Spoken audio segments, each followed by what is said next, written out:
Everybody, welcome to the Relatable Radio Hour with me, Dr. Green. Thank you so very much for joining us again. We have another great guest and a great topic to discuss tonight. And I know I say that every week, but I really do mean it every week I say it.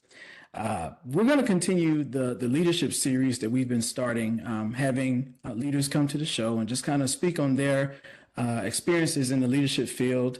And as I was thinking about, doing this chronicle of series, I had somebody, definitely in mind for this because he's been doing it for quite some time. We have actually connected based on this exact topic. So it's just a beautiful, beautiful moment in time when we're able to reconnect and talk about something that I know he's very passionate about. So I'd like to introduce to you all Mr. Marques Ogden, and he is the founder and CEO of Ogden Ventures LLC. He's also a former NFL player. Marques, thank you so very much for joining us today, sir. How are you doing?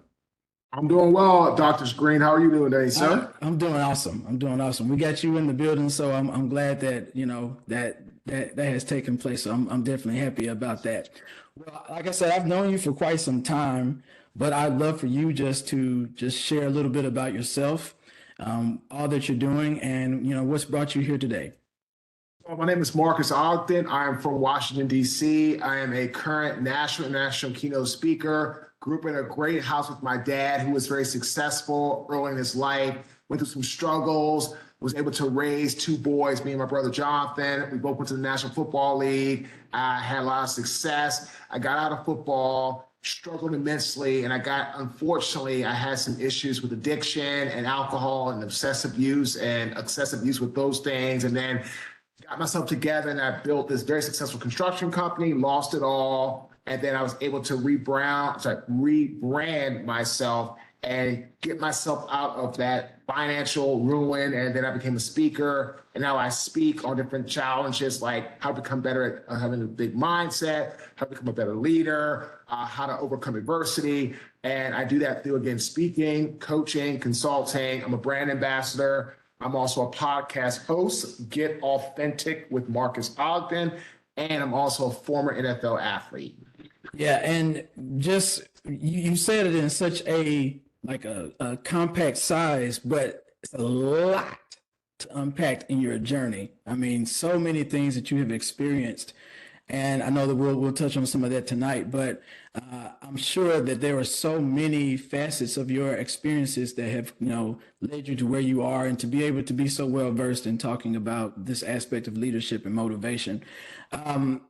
What do you think? If you can think about that journey that you just briefly shared with us, what do you think sparked you to be in the place in where you are now, helping leaders or helping to, convey the idea of leadership and motivating people in that regard? How do you think, what do you think has engaged you into that?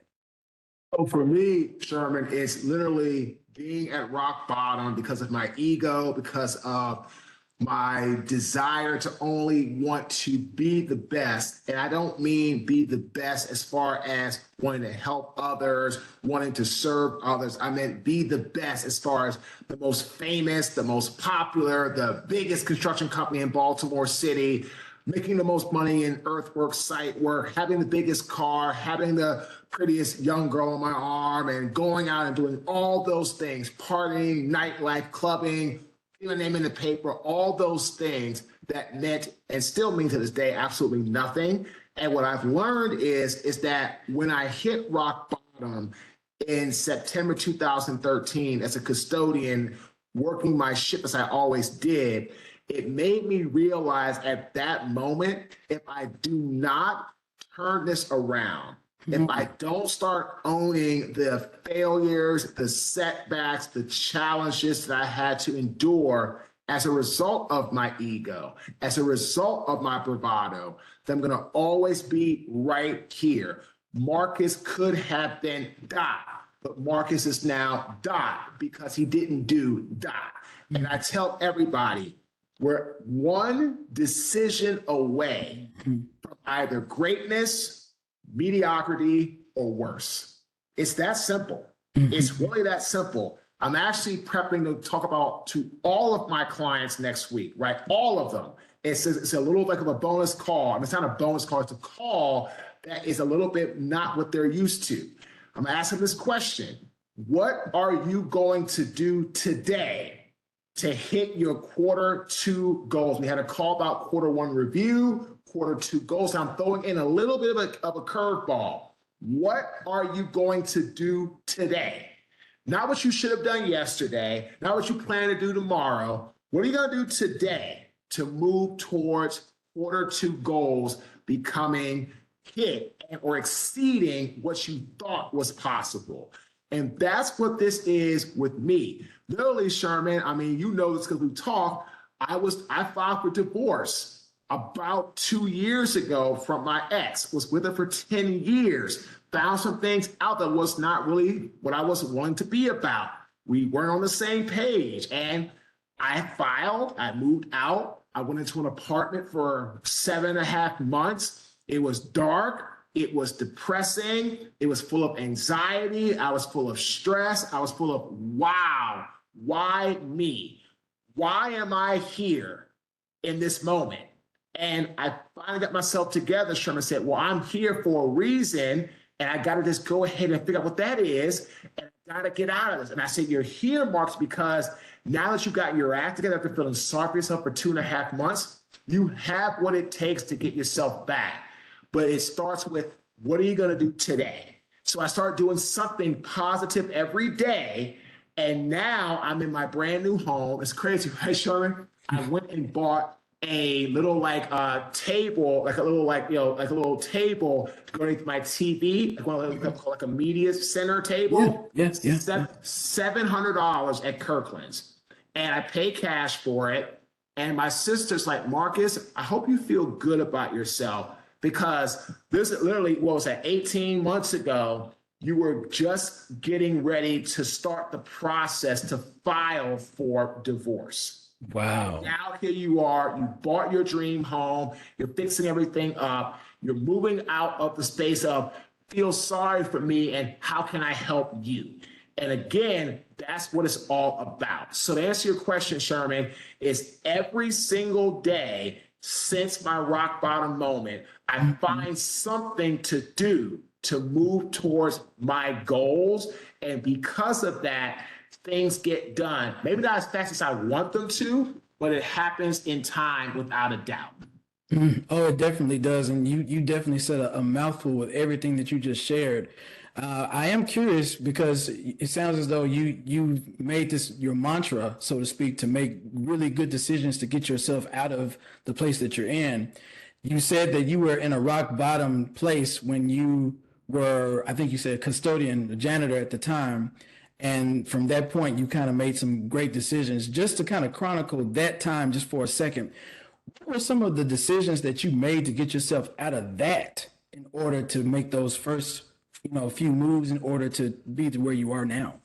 That's a great question. And so in reality, what I did was I stopped trying to figure out what I needed to do, and I just did what I know needed to be done. Yeah. And every single day, right, Sherman, it is email somebody, call somebody, do a podcast, shoot a podcast, reach out to somebody in my network, try to make a post on social media, respond to somebody on social media, market myself, get out of my comfort zone. It was just doing what I know in my heart need to be done, and not sitting around trying to figure out, right, what does it look like in that regard?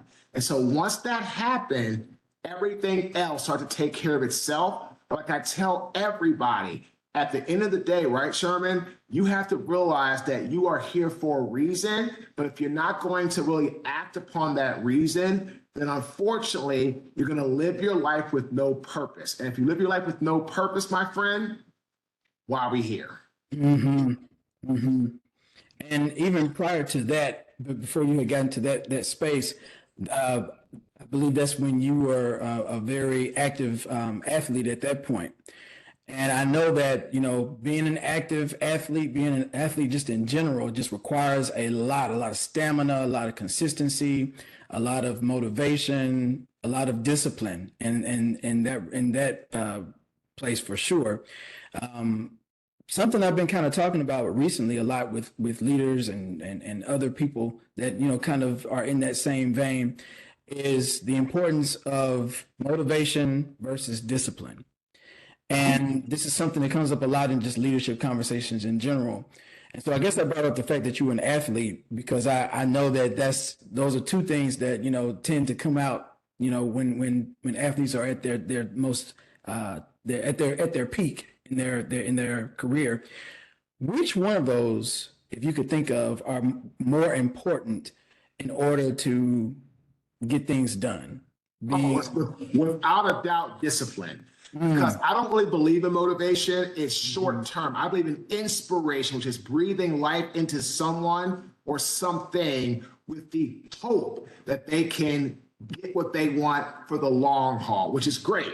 But inspiration, motivation, whatever you want to call it, does not move mountains when you're tired. Like if you're inspired, you want to do it. But if you're not disciplined, you still won't do it. Right. So discipline comes into, like, for example, me, I went to bed last night, I think I lost $200 playing poker, got home probably about 10:30. I was watching a documentary on Jesse James, fell asleep on it, probably to watch it back tonight. And I said, and my alarm went off at 4:45 for basketball at 5:30 at the gym. It's about a half-hour drive to my gym.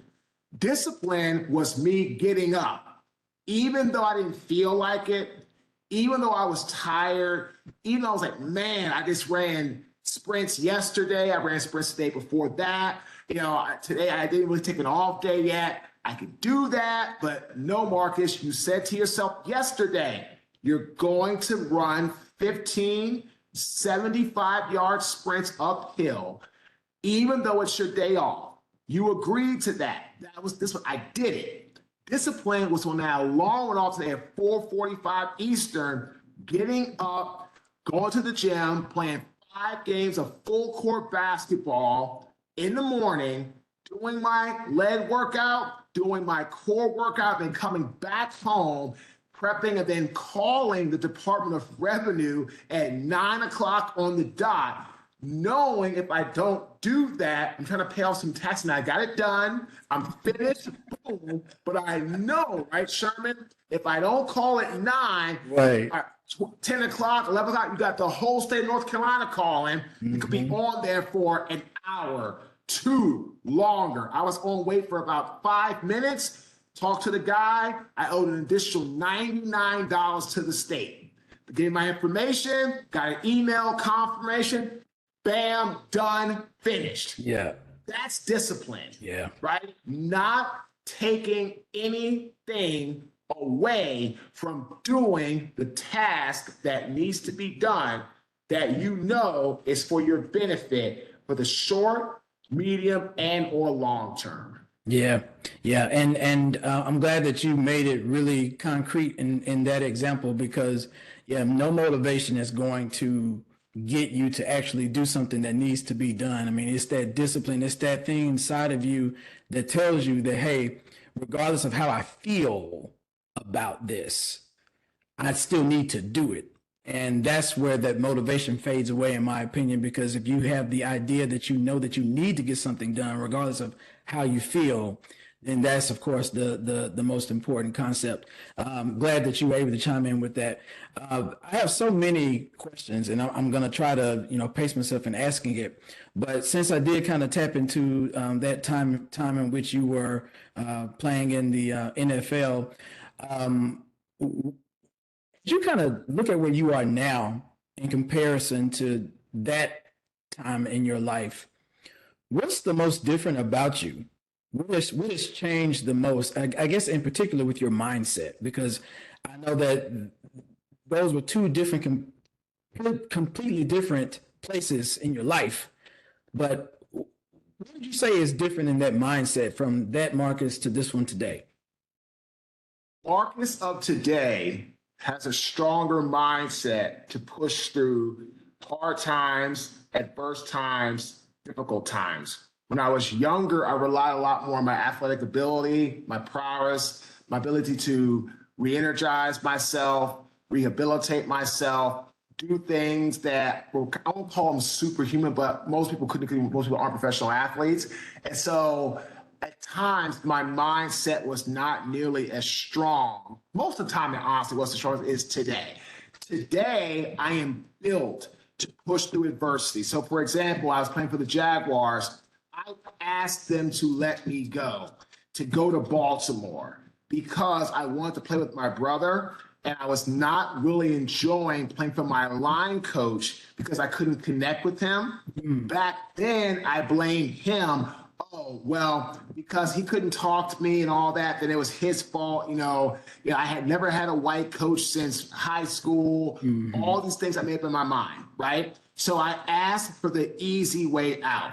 Today, if you would have put the mindset of Marques now in the body back then, I would have never asked to leave. I would have stuck it out. I would have really just figured out how to relate to my coach, and I would have figured out how to stay the course and never give up on myself and the Jaguars and my coach because of me being young and silly and spoiled. So today, my mindset is much stronger now than it was then, even though my body was stronger and things like that.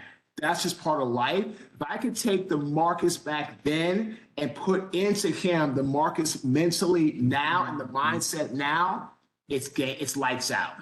And it's interesting how life kind of parallels like that, because there are certain aspects where we're really strong in one area at one time in our life and then kind of lacking in another department. But it's always good to kind of meet that nice medium. And I think that's exactly where your life journey has taken you. You've been able to experience the rock bottom experience and then went through a completely different trajectory, able to use what you had learned, but also able to absorb and to use so much more from the things that you were to experience a little later on in life. And so I think after that point is when you were telling us about your rock bottom experience, how much you learned from it, how much you grew from it. You've also been very successful in kind of creating this brand that you spoke of, because that was something that you really worked hard to create and to make into your own. Talk to us a little bit about that time when you were kind of getting out of that rock bottom experience, you were building your brand, and you were trying to really morph into who you are today. So for me, I started out in September 2013 with the desire to be a keynote speaker, public speaker, and go out there and share my message to inspire, well, actually to motivate people at that time. First 2.5 years, nothing paid me, no one paid me to speak. Every job I went after pays either told zero, nope, keep moving, or Marques, we will bring you in for no money whatsoever. Or every job was always free. I finally learned in 2016 what I needed to do to some degree. Got my first booked paid speaking job for Miller Mock College at their 100th commencement graduation speech. Again, their 100th commencement graduation speech. From there, I went to a program at Penn State called NAPSA, National Athletic Professional Success Academy. And there I learned the art of speaking and how to bring value and business value drivers. And I also went to meet Miss Mel Robbins, who is one of the most successful speakers of our era. And she taught me about how motivation is garbage, and inspiration is everything. Yeah. So between those two people, Brad Mitchell, my coach, and Mel Robbins, my mentor, it completely gave me a 180 in my business. And since then, we have really hit the ground running. And in the last, it's 8 years this month, Sherman, April 2024, because I got my first paid job, April 2016. We've worked for over 60 Fortune 500 companies in over about 8 years. of the Fortune 560 companies, I think about 15 to 20 are Fortune 100, like New York Life, MetLife, Liberty Mutual Insurance, Intel, Cisco, Siemens, Home Depot, Equitable, Goldman Sachs, Merrill Lynch, Bank of America, just to name a few. And if you're listening, what I will tell you is figure out what you do well and build off of that. In the beginning, I was always a great storyteller. I am that to this day. But what I stunk at back then is how to give value to people. And it's a great quote by the 19th President of the United States, Rutherford B. Hayes. Every expert was once a beginner. Mm-hmm. For example, right, Sherman, we had a great call day with a new CRM tool called CRM Done Better. It was a ton of information thrown at me. Boom. But you know what? I sat through it, hour and a half. I was overwhelmed. I was anxious. I felt scared. But I'm like, you know what, Marques? That's how you felt with working with victims, one of my partners. That's how you felt getting ready to launch this other program that you launched is doing great. That's a normal feeling. And so now we're going to build up our new CRM where everybody can go in and access information.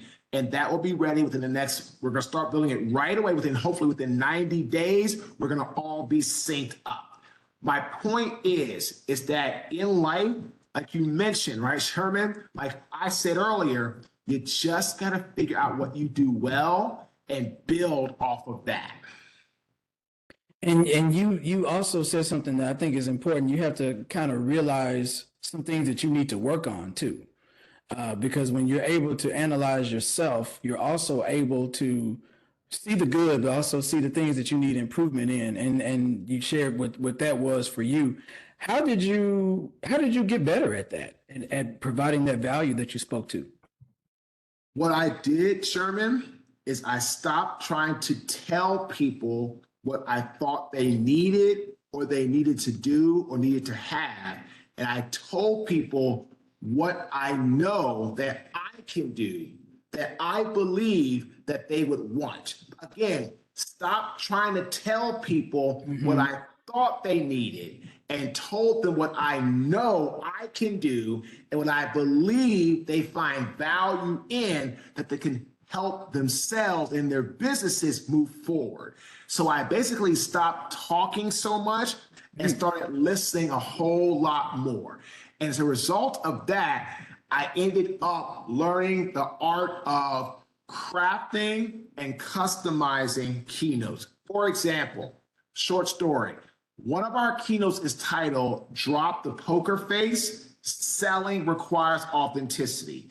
Our client, NAFA, is having a big conference in September. As a matter of fact, Farah is coming with me to that conference. It'll be the first time she'll see her dad, what he does on the road, coming with me. I'm so excited. Yeah. But the client loved the description, but didn't want, you know what it is, a marketing and sales conference. They didn't want it to be about marketing and sales as a title for my talk. So I said, not a problem.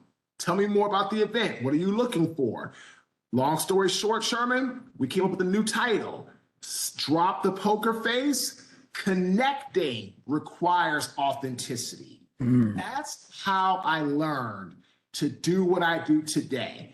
If we just as individuals stop talking so much and learn to listen more, speak when it's needed, not just to fill space and fill air, we'll start to see exactly what people need that they tell you that they need. And you can then deliver through your communication, your words, what you can offer that you believe they want and will want to buy from you based off what they tell you they need. Yeah, that's very important and a very impactful thing that you just said.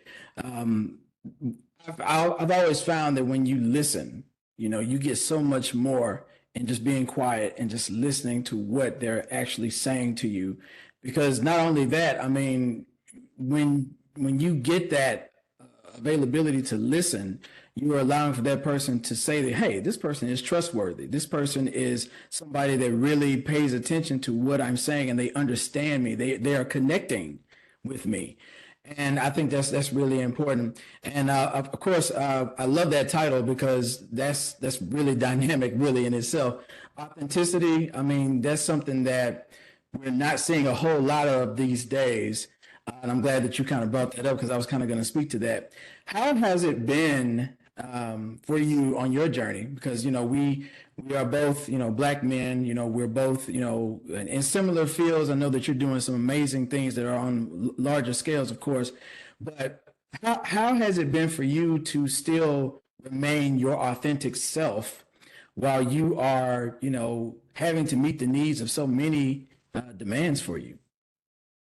That's a great question, Sherman. In our business, because you speak as well as I do, you coach as well as I do, I'm a big believer you got to be the best of the best, period. Period.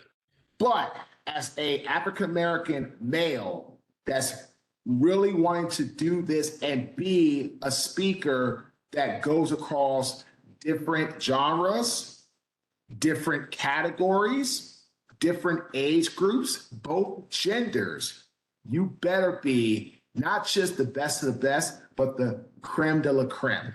You better be the Harvard, the Ivy League, the perfect example. Now, the short story, Columbia Venture Capital, we're going to be doing a big fireside chat, kind of like, panel at Maxwell Tribeca in Soho, right outside Manhattan, right outside of Times Square.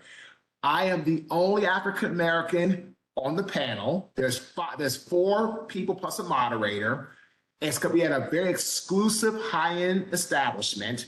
And we are now going to be partnering with Columbia University, right, Sherman, on an ongoing relationship. And people are trying to make us the face of athletes getting into investing, venture capital, growth of all those concerning different types of scenarios, right?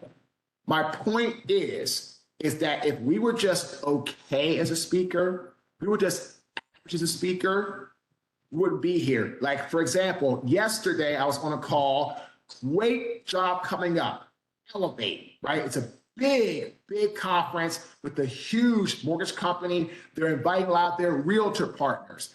The theme of Elevate, branding, mindset, business. I'm going to open up, right, Sherman? How do you all in this room elevate? You elevate through 3 things: focusing, locking in, and attacking. You got to focus on what you want. You got to know it. You got to see it. You got to be able to visualize it. Lock in. When you know what that is for yourself and your clients, get that bullseye right on it and just get that laser right in gear so you can see it and you see nothing else. Focus, like Daniel-san from Miyagi. You got to focus, Daniel-san, and then attack. Don't sit around. Don't wait, right? Don't sit around. Don't wait. Again, one thing I learned from Jack Del Rio, if you want to be great, be a self-inspired star. Or as Jack said to us more specifically, you want to be great in life, be your own CEO. So I'm going to talk to him about those things. I'm going to get into my story. I'm going to get into what does mindset mean to me, right? I'm going to get into how to strive to thrive through evolution, right? Through movement, through being dynamic. We're going to get into Aristotle's keys to succeeding because you're confident in who you are, and get them to elevate, right? And again, same thing here, right, Sherman? In order for us as African American male in this field, we have to not just elevate ourselves, but the audiences that we are speaking to. Notice, Sherman, the way I talk to you is the same way I would talk at a keynote. I don't do, now if I'm with the boys playing basketball, different story. I'm playing poker with the guys, having fun, having a drink or two, different story.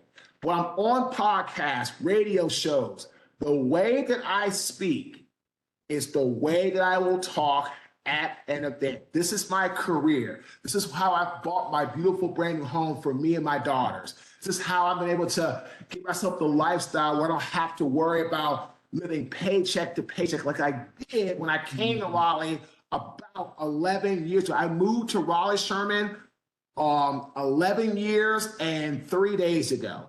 April 15th, 2013, I moved to Raleigh, $400 to my name. Wow. Right? So again, as a male that's African American in this field, I need to be the creme de la creme. I need to be doing everything I can with marketing, with communication, the way in which I would talk on stage, how I would tell stories, how I would enlighten. Because, right, Sherman, if I don't do that, then what am I doing? I'm shortchanging myself and my potential audiences. Creme de la creme.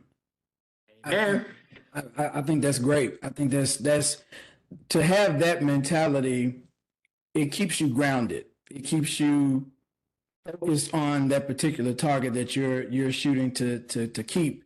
And I think it's those experiences that you just kind of referenced that remind you that this is what I need to always do. I need to always be on my A game so that I can continue to elevate, as you said, to being where you are and even greater than where you are right now. But I know that with everything that we do, it's hard for us as motivators, encouragers, supporters. It's hard for us to always keep our energy going. Because we face challenges like everyone else does. sure. And you have to convey that to, leaders and people that you speak to as well. But talk to us a little bit about how you typically handle the challenges, not just within this, this field of work, but also just in life in general. Will be totally authentic, which is the name of my show, our podcast, Get Authentic with Marques Ogden. When I had challenges and I was in my apartment for 7.5 months, the first 2.5 months with challenges, I drank a lot. I was very just depressed, very anxious, suicidal, just not doing very well.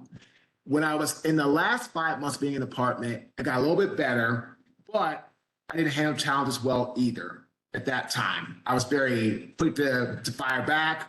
I was very stressed out. I was very short, didn't trust people, all that. Now in my brand new home, right, Sherman? What I have now is I have 8 windows on the first floor, plus a skylight window that brings light in. So now when I have challenges, I sit and I reflect in my home, or I'll go out on my porch and I'll sit and reflect about, wow, what have you gone through this last almost, 2 years? I'm at now, so May, June, July. So I'm at the 19-month mark, right, Sherman? Since I filed for divorce. What have I gone through in 19 months to get here? How much, adversity did I have to overcome?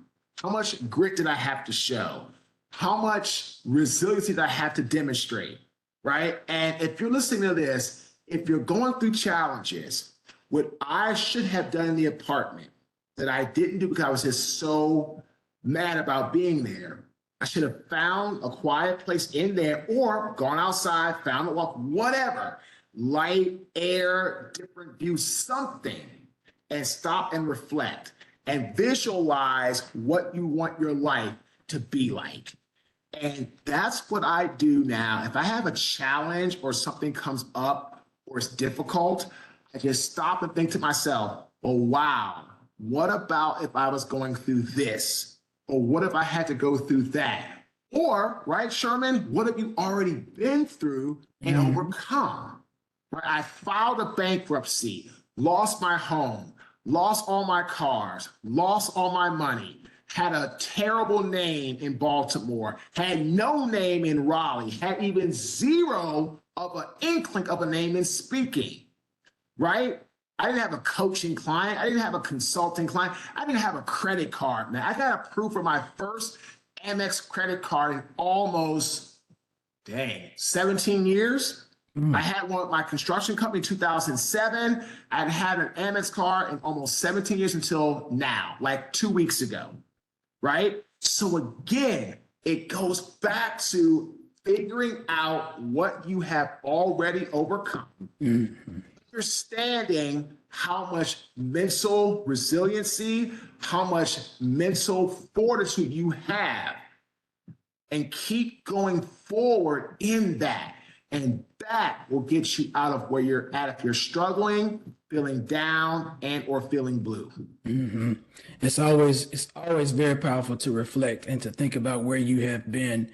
Um, what do you think is probably the bright and shiny part of your job as you are in front of people speaking at the engagements and getting them to change their mindsets and things of that nature? What are the bright shiny parts of that job, or just the job in general that you do on a day-to-day basis? That's a great question, Sherman. I'll make this real simple. The best part of what we do with our brand, speaking, coaching, consulting, podcasting, brand ambassador, you name it, is when we see that people that we're talking to, either speaking in front of, one-on-one coaching, group coaching, consulting, whatever the case may be, the light turns on for them. When we see that the clients are seeing what they can do, how great they can be, what is able to be accomplished by them, no matter what, that, my friend, is what it's all about. So for us, it's about our clients, our audiences, who we come into contact with or we engage. The light turns on for them, and they're saying, yes, I know now I can do it. Yeah, yeah, that's a powerful moment. That is a very, very just powerful moment.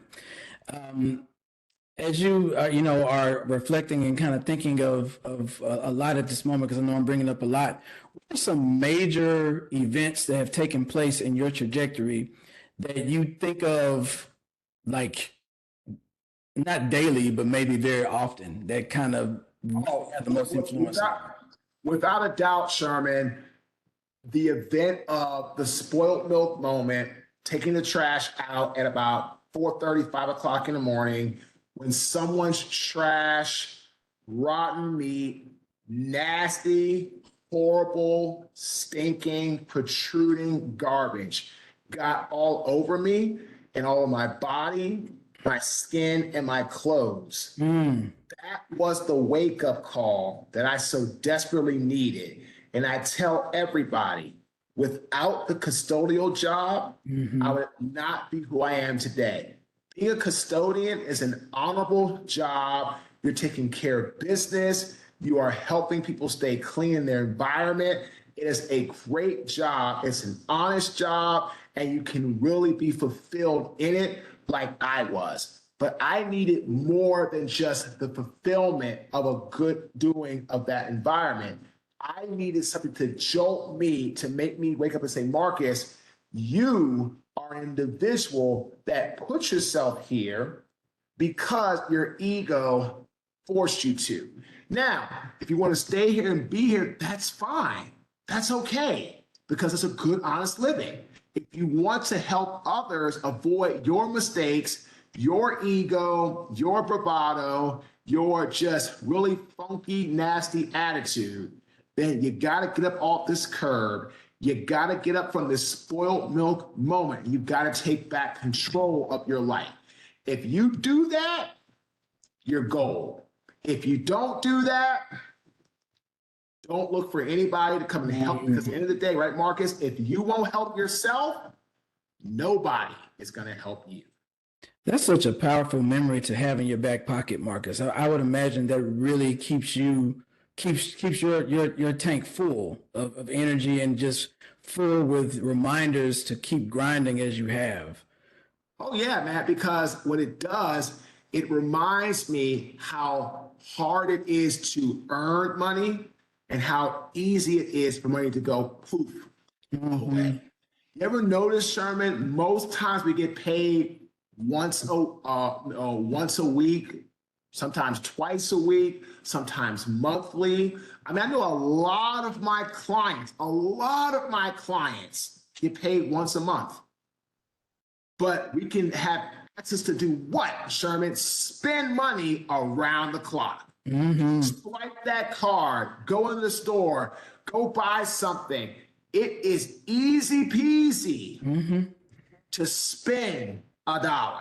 Yeah. It's hard to continue to bring money in. And I'm so blessed to be an entrepreneur. There's great days and there's bad days. We don't make money, but as an entrepreneur, if you're on your game, if you're farming, not trying to hunt, you're just planting seeds, letting them grow, you should bring in money from different streams constantly. Happened to us. Had a coaching client sign up this week unexpectedly. Bam, paid us $5,000. Awesome. Had money come in last week from speaking jobs. Bam, that hit the account, right? We got consulting money. We've been approved for doing some consulting for a big client next year. Had a great call there with a company about doing 3 calls with them, 1 per quarter for their team. They're an existing client to deepen the relationship. They come on, bam, that check will come in. So we have money. We got paid yesterday by a huge brand, Sherman, to be a brand ambassador, to have their link in one of our blogs. They paid us, it's only $75, but it took us less than 5 minutes. The person on my team to add the link, we're going to repost it. They paid me $75 for that, right? So again, it's like society makes it easy to spend money. Yeah. We get paid money most times, especially if we're in a W-2 job, weekly, bi-weekly, or monthly. When I worked at Merrill Lynch, Sherman, when I first got here for a short time before I got fired, all my fault, I got paid monthly. I think it was, I got paid every 2 weeks. I got paid every 2 weeks after tax. It was like $1,400. I remember, Sherman, literally, we were almost homeless. The NFL stepped in, helped take care of some bills through a grant that had just been approved. And I remember, wow, without that, I got to go to my landlord that don't even know me and ask for an extension to be able to pay my rent or be out on the street. But I remember, Sherman, like literally waking up at 12:01 for my first payment with Merrill Lynch to make sure that $1,400 was in my account, because without it, Sherman, I'm a dead man walking. I can't live. I can't pay bills on time. And I'm just in the point, right, when I just got there, I had zero. We had $400, right? I was supposed to get $1,400, right? But I had $4 I was waiting. We were just basically surviving and robbing Peter to pay Paul. Here, there. So again, this is why in the business of being an entrepreneur, if you can make it through to that point, it's a great opportunity. But again, we talked about, right? You better be the creme de la creme. If you're just average, it's going to be really hard to self-sustain going forward. Yeah. Thank you for sharing that, because that again just kind of brings home the fact of, knowing your history, not wanting to repeat it, and then just being able to really use that to always prepare you for your future. We talk about this pretty often, and we always generally do. But goal setting, of course, is huge. You've done it, and you've, managed to do that pretty well. I would love to know, what is your pattern or your rhythm or rhyme to setting goals for yourself? I set a goal, I achieve a goal, I set a new goal. Great quote by a very well-known actor.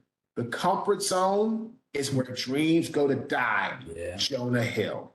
And I have a thing what I call SETs. It's part of mindset. SETS. Set a goal, achieve a goal, set a new goal. And that, ladies and gentlemen, is going to get you from where you're at to where you want to be. And again, Goal setting is not something that you do, you hit it, you stop. If you're doing it correctly, you have no finish line. That's elevating. Never, ever having a finish line. You do something great, awesome, go to the next. Do something better, awesome, celebrate it, go to the next. With Caden, I set a goal, I achieved the goal, and I stopped. I became the largest African-American owned subcontractor in the city of Baltimore and the state of Maryland for site work. And I stopped. And literally less than a year later, I'm out of business. And it sounds like that's what you were referring to, that mindset. If you had today's Marcus's mindset. I kept going all day, every day. All day, every day. Because what would have happened is I would have got to that goal, I would set a new one. And I would have set a new one versus setting a goal, achieving it, and stopping. Right. It's so important to remember. You gotta accomplish one after you do the next one. You do celebrate, you take some time, you pat yourself on the back, but you gotta move on to the next one and do the same thing. Keeping it fresh, keeping it new at all times. I love that. I really do love that. Yeah.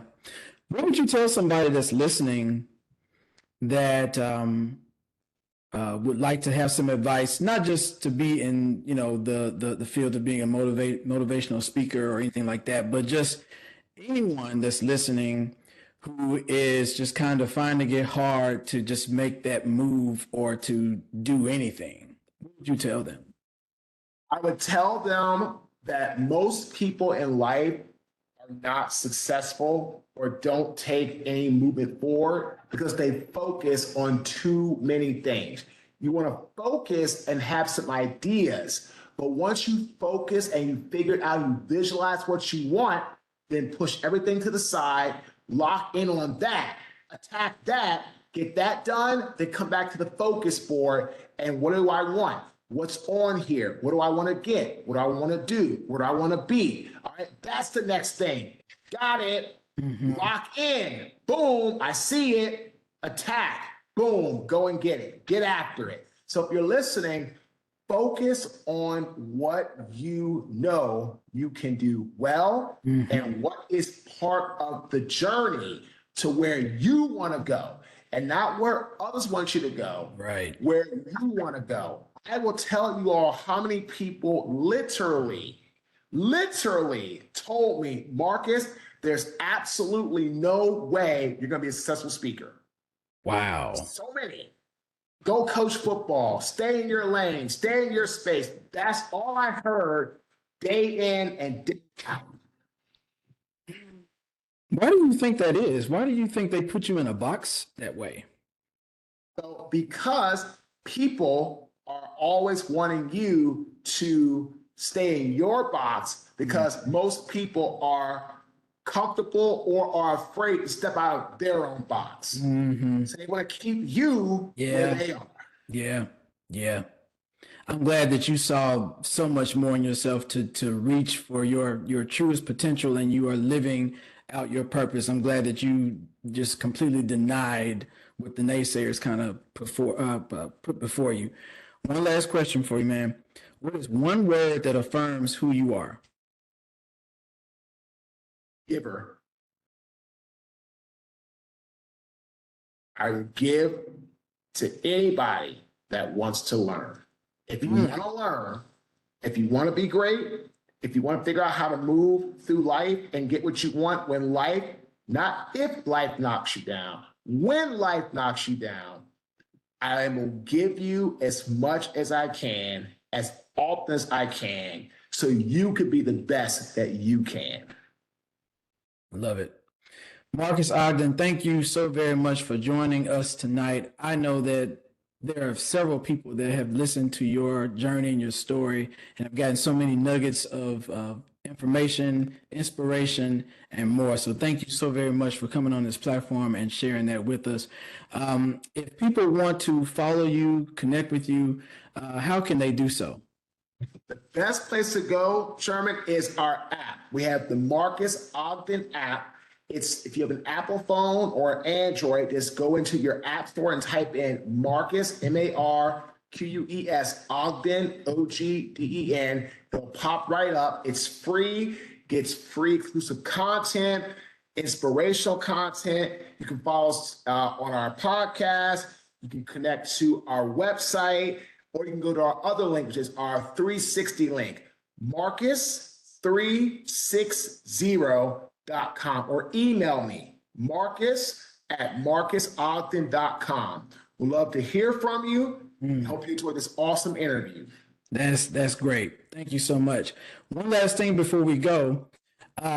What's something that you're grateful for today? I'm grateful for my family. Yeah, you gotta love your family. You gotta really embrace them, because at the end of the day, that's all that we got. I think if I were to say something, I would be just grateful for second chances. I mean, we get them every single day, and it's just, I'm grateful to be amongst the living, man. We don't deserve all the blessings that we get, but I'm grateful for it, for sure. Amen to that, man. Like I said, what was that, man? What was this? April. So this time, April 24. So this time last year, I was still in my apartment, scared to death, trying to close on my house, knowing that I had to be nice to my ex to get a piece of paper signed, the consent order form. I had to pay a bunch of debt off that needed to be sold out through the house.